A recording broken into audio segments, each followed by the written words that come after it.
Assalamu alaikum замандаш, assalamu alaikum YouTube жамаат. Кутман күнүңүздөр менен. Бүгүн 17 май. Бактабыз. Бакка суу койгончо сүйлөшөлү. 15 майдан баштап 15 июнга чейин көчөттөрдүн эң катуу өсө турган мезгили болот. Ушул мезгил эң күчтүү вегетативдик мезгили болот.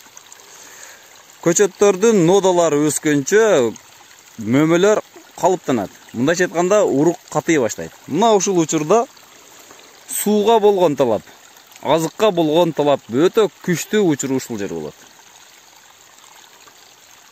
Мына ушул учурда суудан тартпашыбыз керек. Тез суунун нымдуулукка карап туруп, жердин кыртышына жараша сууну тезирээк, көбүрөөк беришке туура келет.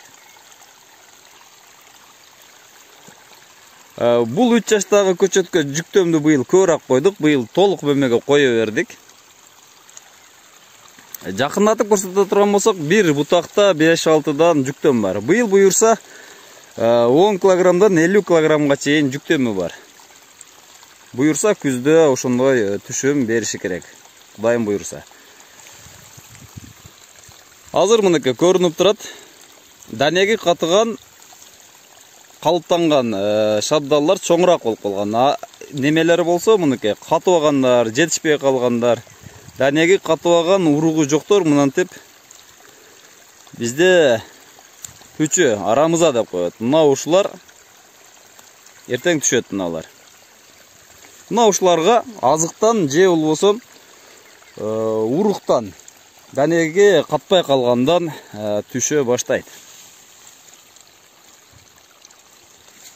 Азыр алып көрөлү. Азыр мынакей данектен чоңураак бир бадамдай келет азыр мына ушу. Азыр көрөлү азыр.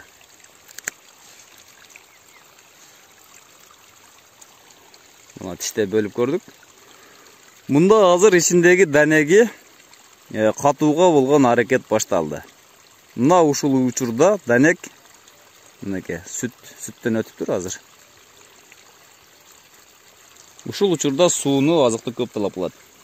Биз азыкты бергенде, эгер азот бере турган болсок, азотту 3 бөлүккө бөлүп алышыбыз керек. Биринчи бөлүгү эрте жазда берилет, экинчи бөлүгү мына ушул учурда бериш керек. Азотту билесиздер, газ. Буну дарак сууда эриген абалда гана кабыл ала алат. Бул абадан же башкадан эмес. Эгер тамырдан бере турган болсоңуздар, бул сууда эриген гана абалда ала алат. Салгандан кийин сөзсүз түрдө суу бериш керек. Фосфор жерде акырын жылгандыктан эрте жазда же болбосо күзүндө, октябрь-ноябрь айында берилет.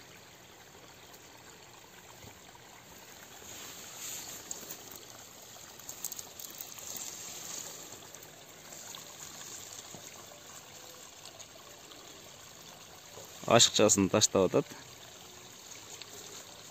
Шабдалы канчалык көп азык берсеңиз күчтүү болот, көтөрө алат бул. Канчалык кыкты, көңдү, гумусту күчтүү бербеңиз, бул чыдамдуу келет, сууга дагы чыдамдуу.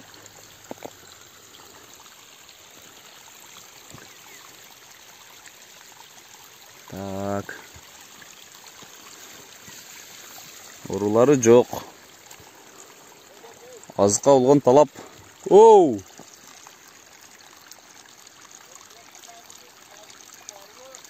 Несі? Сайдинетел? Сайдинетел карап көрүш керек да.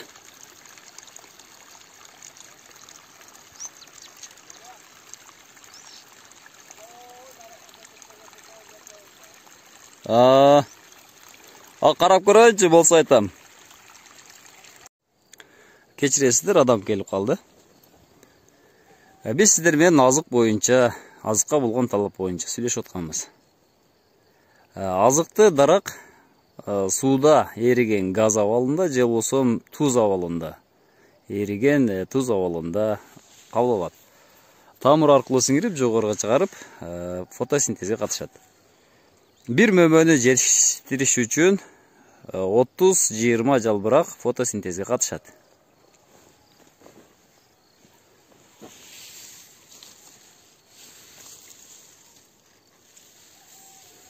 Бул шабдалда жүктөм азыраак, эмнегедир бул ташты өртүркө. Балким мында сууга болгон талаптан улам таштаткан болушу мүмкүн.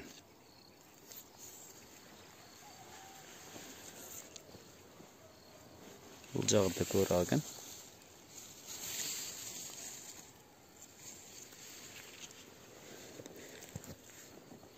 Эгерде даракка минерал же болбосо азык жетишпей аткан болсо, бул мына ушинтип мөмөнү азыраак түйгөнгө аракет кылат. Кайракта өскөн дарактарды билесиздер, дамы какыр, кичине, анан сейрек түйөт.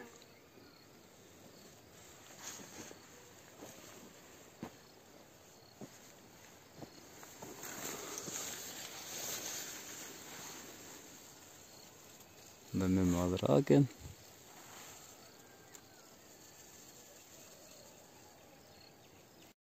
Бүгүн сиздер менен кайсыл мезгилде сууну көрөк дарактын талапкылары боюнча сөз болду. Буюрса кийинки чыгарылышта жашыл бутоо боюнча дагы тартам. Буюрса.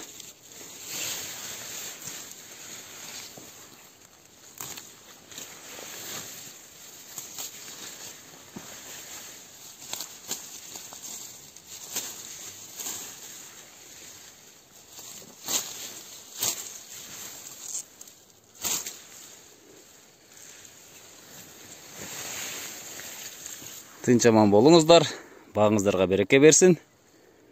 Кайрадан көрүшкөнгө чейин.